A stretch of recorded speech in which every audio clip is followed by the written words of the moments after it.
Hello, in this video we will be discussing how to customize your charts. The MT5 platform allows you to configure and customize the appearance and properties of each chart individually. You can open a chart by simply dragging your choice of financial instrument from the Market Watch window onto the chart area. The Toolbars section in MT5 has options to easily customize your charts. You can select the chart type, zoom, arrange the chart windows, draw trend lines, and select different time frames.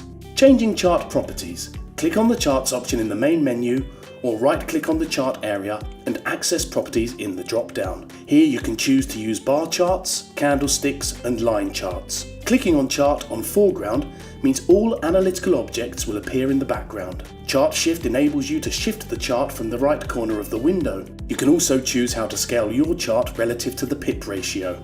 Show Quick Trading Buttons.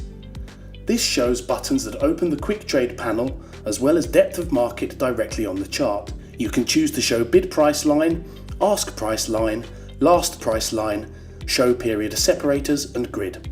Show object descriptions. This shows descriptions of objects directly on the chart when you have labelled them. Show trade levels. This makes various price levels visible, including the price at which a position was opened, the price at which a pending order was placed, stop loss price and take profit price. Saving your chart customization. You can save chart properties by creating a template. This allows you to apply the template to another chart if desired. To save a template, click on Charts in the main menu. From the drop-down that opens, select Templates. Another set of drop-downs will open from which you need to click on Save Template.